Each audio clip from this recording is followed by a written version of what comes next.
কষা পায়খানার দুটি মিনিংস হতে পারে। সত্যি সত্যি স্টুল হার্ড হয়ে যাওয়া, পায়খানা ক্লিয়ার না হওয়া, পরিমাণের চেয়ে কম পায়খানা হওয়া, এটাকে আমরা কনস্টিপেশন বা কোষ্ঠকাঠিন্য বলে থাকি। যদি বা তার পেট ভরে খাওয়ার ফলে যদি আমরা পানি কম খাই, তখন আমাদের ইন্টেস্টাইনের মধ্যে পানিগুলা শোষণ করে নেয়। যখন রাফিসটা আমাদের ফুলনের ভিতরে ঢোকে, তখন পানি না থাকার কারণে, স্বল্প থাকার কারণে স্টুলটা খুবই হার্ড হয়ে যায়। এই প্রবলেমটা হওয়ার কারণে দেখা যায় খুবই কষ্টকর, পায়খানা ক্লিয়ার হচ্ছে না, বাথরুমে যাওয়ার পরে অনেকক্ষণ বসে থাকা রাখতেছে, অনেক সময় দেখা যাচ্ছে পায়খানার রাস্তাটা পর্যন্ত চিড়ে যাচ্ছে। যখন এরকম করে চিড়ে যায়, রক্ত পড়ে, এটা পরবর্তীতে ভালো হয়ে গেলে দেখা যাচ্ছে আবার হওয়ার সম্ভাবনাটা থেকে যায়। এটা যখন হয়ে থাকে কোষ্ঠকাঠিন্য, যখন পায়খানাটা খুব বেশি কষা হয়ে যায়, যখন ফার্মেসিতে একটা সাপোজিটরি পাওয়া যায়, যেটা হচ্ছে গ্লিসারিন সাপোজিটরি, যেটা 15 মিনিটের মধ্যে আপনার পায়খানাকে নরম করে ফেলে। তারপরে যদি বেশি হার্ড হয়ে যায়, একেবারে শক্ত হয়ে যায়, তখন আপনি অবশ্যই একজন বিশেষজ্ঞ ডাক্তার দেখাবেন। যদি আমরা, একটা কারণ হতে পারে হচ্ছে খাওয়া দাওয়ার মধ্যে পানি খুবই কম খাওয়া। তার জন্য আপনাকে পানি খাওয়ার পরিমাণটা খুব বেশি বাড়াতে হবে। তারপরে আঁশযুক্ত খাবার বাড়াতে হবে। যদি কোষ্ঠকাঠিন্য থেকে আপনি বাঁচতে চান, অবশ্যই আপনাকে আঁশযুক্ত খাবার এবং পানি বেশি খেতে হবে।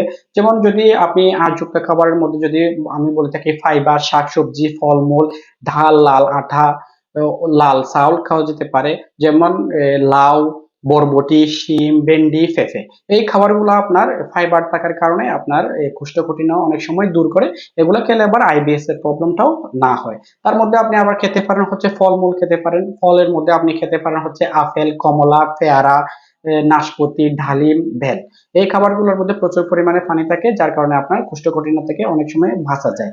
যখন আপনি, আরো একটা কথা বলে থাকি, যখন আমাদের এই কোষ্ঠকাঠিন্য দেখা দিবে, তখন আপনি একটা কাজ করতে পারেন। সেটা হচ্ছে আপনি ফার্মেসি থেকে ইসবগুলের বড়শি এনে গ্লাসের মধ্যে পানির মধ্যে ভিজিয়ে খেতে পারেন, তবে চিনি দেওয়ার কোনো দরকার নাই। আমরা অনেক সময় ভুল করে থাকি, ইসবগুলের বড়শিটা আমরা অনেক সময় অন্যরকম করে খাই, রাতের মধ্যে ভিজিয়ে আবার সকালে খেতে পারি, এটা কিন্তু সঠিক নিয়ম নয়।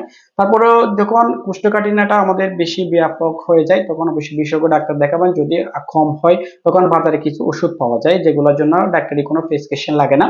তো তার মধ্যে আপনি খেতে পারেন হচ্ছে লেকটুস। যে কোনো ফার্মেসিতে গেলে ওরা বুঝতে পারবে লেকটুস, লিকুইড ফেরাপিন, ম্যাগনেসিয়া, যেগুলো একটু বোতল আকারে পাওয়া যায়। বিভিন্ন কোম্পানি বিভিন্ন নামে ডেকে থাকে। তারপরে আপনি এই ওষুধগুলো যদি খান, আপনি 24 ঘন্টার মধ্যে এগুলো কাজ, আপনার পায়খানাটা নরম করে আনে।